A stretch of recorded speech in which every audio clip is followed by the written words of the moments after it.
Hello प्यारे साथियों, नमस्कार। कैसे हैं आप सब? उम्मीद करते हैं कि आप सब मस्त होंगे और आप सभी का तैयारी बहुत अच्छी तरीके से चल रहा होगा। तो आप सभी का स्वागत करते हैं आपके अपने चैनल NH स्टडी संगर पर। तो दोस्तों, आज की वीडियो में हम लोग क्या पढ़ेंगे तो कमेंट में बताइएगा। तो आज की वीडियो में हम लोग पढ़ने वाले हैं उसने कहा था, जो हिंदी का 100 मार्क्स ऑब्जेक्टिव क्वेश्चन देखेंगे, ठीक है, क्लास 12 का। और उसने कहा था चैप्टर है, चैप्टर नंबर 2 है, ठीक है, अध्याय 2 है।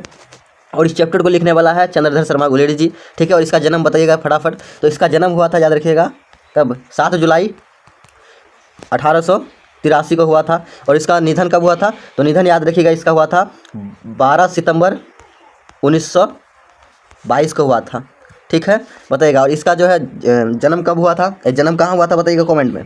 जन्म इसका याद रखिएगा जयपुर राजस्थान में हुआ था, ठीक है, जयपुर राजस्थान में इसका जन्म हुआ था। और मूल निवास इसका कहाँ था बताइएगा? मूल निवास था कांगड़ा, हिमाचल प्रदेश, ठीक है, कांगड़ा हिमाचल प्रदेश इसका मूल निवास था, ठीक है। ये पूछा जाता है, इनमें से एक ना एक नंबर पक्का पूछेगा, ठीक है, याद रख लीजिएगा। चलिए शुरू करते हैं ऑब्जेक्टिव क्वेश्चन को, जो मोस्ट VVI ऑब्जेक्टिव क्वेश्चन है। और अध्याय 2 के इस क्लास से बाहर ऑब्जेक्टिव क्वेश्चन देखने को नहीं मिलेगा, ठीक है, इसी के अंदर से आएगा। तो चलिए, तो यहाँ पे देखिए, सबसे पहले यहाँ पे कुछ देख लेते हैं, ठीक है। देखिए, लेखक का नाम क्या है?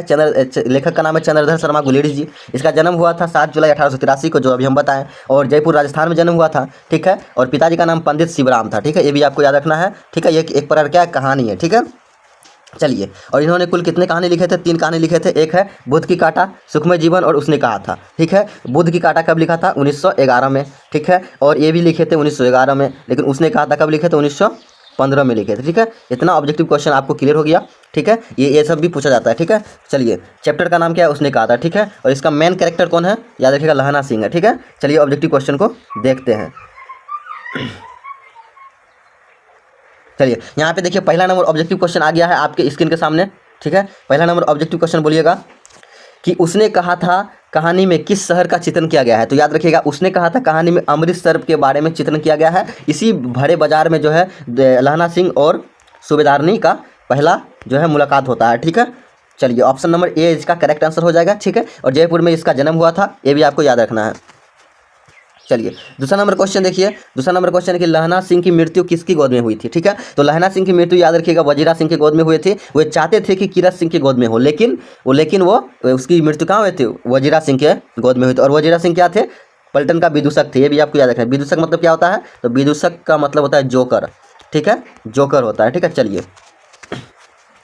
तीसरा नंबर क्वेश्चन देखिए। यहाँ पे तीसरा नंबर क्वेश्चन है कि उसने कहा था कहानी के कहानीकार कौन है, ठीक है। उसने कहा था कहानी के कहानीकार याद रखिएगा कौन है? चंद्रधर शर्मा गुलेरी जी। याद रखिएगा, चंद्रधर शर्मा गुलेरी जी किस युग के थे? यानी द्विवेदी युग के थे, ठीक है, द्विवेदी युग के थे। और काल पूछेगा तो आधुनिक काल हो सकता है, ठीक है। तो इसका क्या है? द्विवेदी युग के थे, ठीक है। रामधारी सिंह दिनकर क्या लिखे हैं? तो रामधारी सिंह अर्धनारीश्वर लिखे हैं, ठीक है। उसके बाद भगत सिंह क्या लिखे हैं?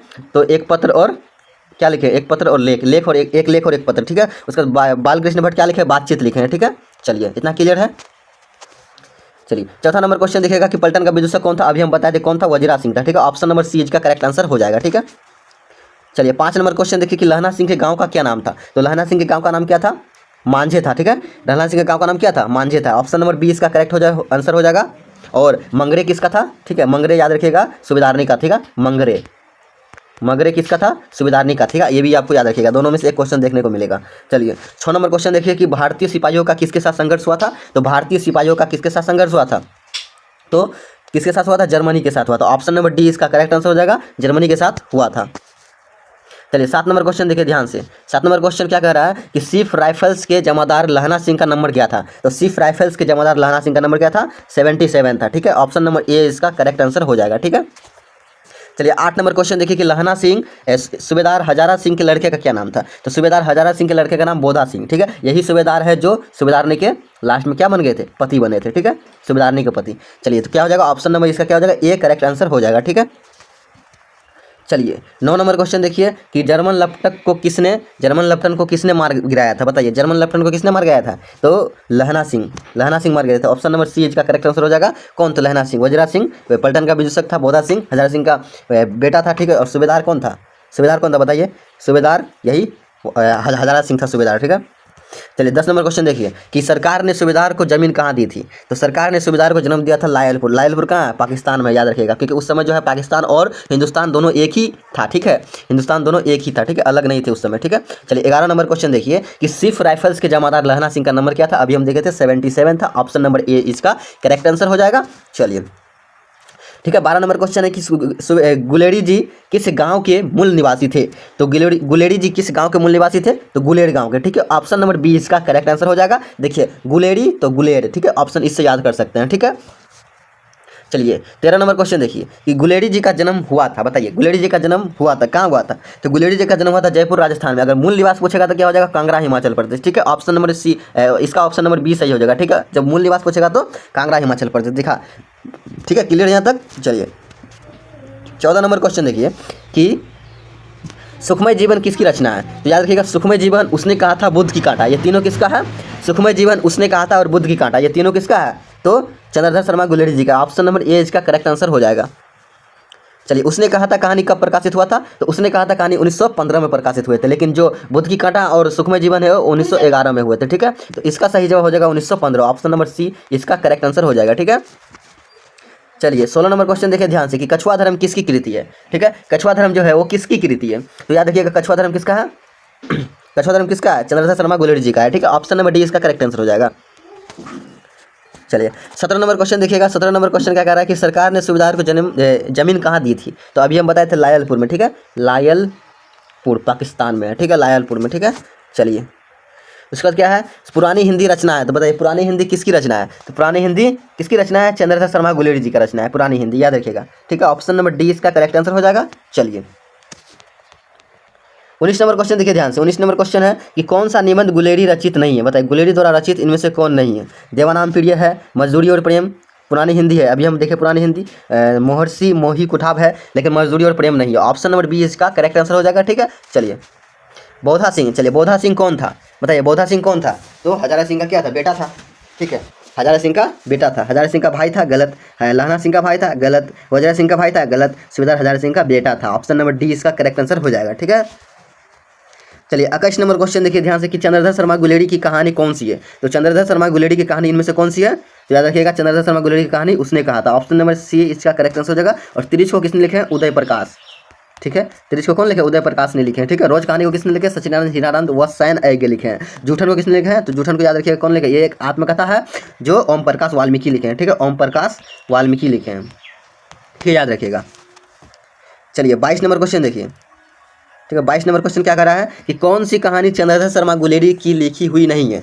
तो कौन सी कहानी है जो चंद्रधर शर्मा गुलेरी की लिखी हुई नहीं है? सुखमय जीवन, बुद्ध की कांटा उसने कहा था, ये तीनों हैं, अभी हम बताए थे, ठीक है, लेकिन ये जो है डी नंबर नहीं है, ठीक है, कफन इनका नहीं है, ठीक है।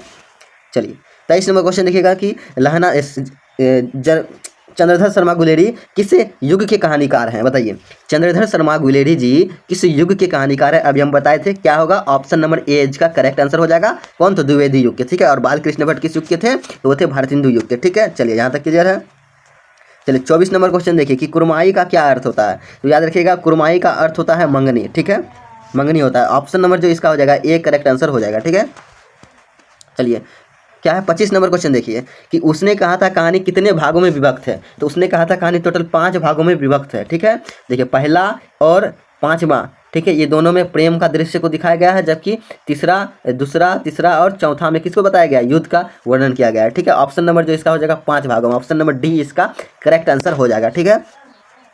चलिए उसके बाद क्या है कि उसने कहा था कहानी किस वर्ष प्रकाशित हुआ था? तो उसने कहा था कहानी किस वर्ष प्रकाशित हुआ था? 1915 में हुआ था, ठीक है, 1915 में हुआ था। और जितने सारे बाकी जो दो थे सुखमय जीवन और बुद्ध की कांटा, ये दोनों एक कब हुआ था? 1911 में हुआ था, ठीक है, ये भी आपको याद रखना है। चलिए 27 नंबर क्वेश्चन देखिएगा कि चंद्रधर शर्मा गुलेरी का जन्म कब हुआ था? तो चंद्रधर शर्मा गुलेरी का जन्म 7 जुलाई 1883 में हुआ था, ऑप्शन नंबर बी इसका करेक्ट आंसर हो जाएगा। और इसका मृत्यु कब हुआ था? 12 सितंबर 1922 को हुआ था, ठीक है, ये भी आपको याद रखना है। चलिए लहना सिंह किस कहानी का पात्र है? बताइए लहना सिंह किस कहानी का पात्र है? तो उसने कहा था कहानी का पात्र है और ये मेन कैरेक्टर है, ठीक है। लहना सिंह क्या है? मेन कैरेक्टर है। जूठन किसने लिखा है? ओम प्रकाश वाल्मीकि। सुखमय जीवन किसका है? तो ये इन्हीं का है, ठीक है, उसने कहा था। उसके बाद क्या है?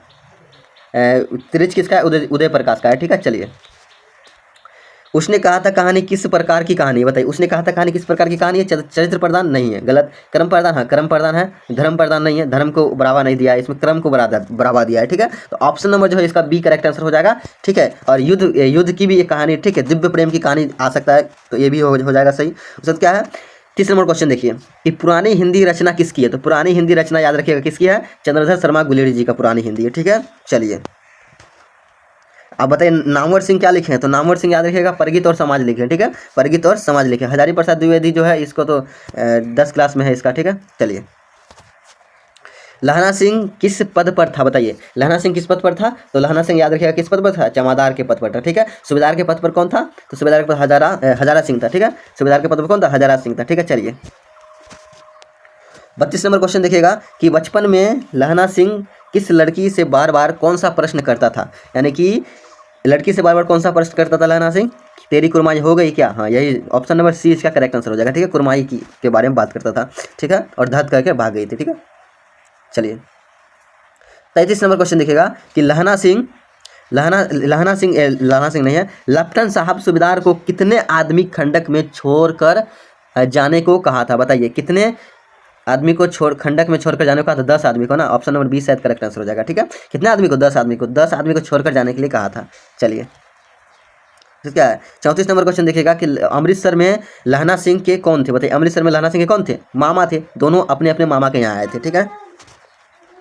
चलिए 35 नंबर क्वेश्चन देखिएगा कि 35 नंबर क्वेश्चन है कि लहना सिंह सूबेदार को वापस बुलाने के लिए किसे भेजता है। तो लहना सिंह सूबेदार को वापस बुलाने के याद रखिएगा किसे भेजता है, वजीरा सिंह को भेजता है। ऑप्शन नंबर ए इसका करेक्ट आंसर हो जाएगा, किसको भेजता है, वजीरा सिंह को भेजता है। कौन, तो सूबेदार भेजता है, ठीक है।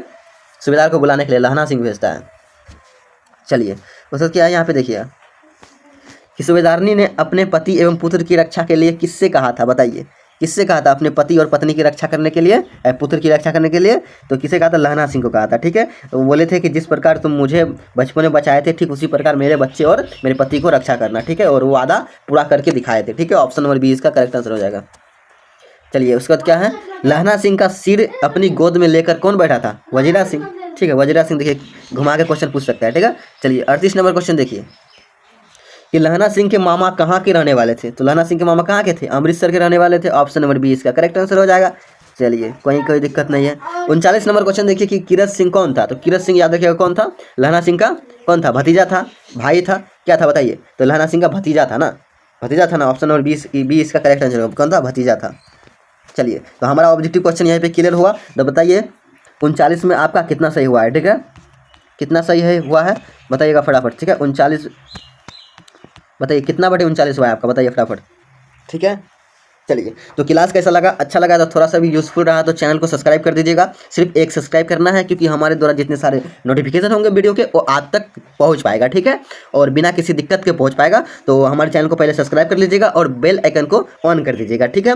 और वीडियो थोड़ा सा भी अच्छा लगा है तो एक लाइक जरूर कीजिएगा और दोस्तों में शेयर कीजिएगा, ठीक है। और एक प्यारा सा कॉमेंट जरूर कीजिएगा, ठीक है, कॉमेंट जरूर कीजिएगा एक प्यारा सा, ठीक है, क्योंकि आपके जो है लाइक और कॉमेंट से ही मुझे जो है मोटिवेट मिलता है और अच्छे अच्छे कंटेंट के साथ हम क्लास लेकर के आते हैं। तो चलिए मिलते हैं नेक्स्ट वीडियो में, तब तक के लिए जय हिंद, धन्यवाद। चलिए चलते हैं।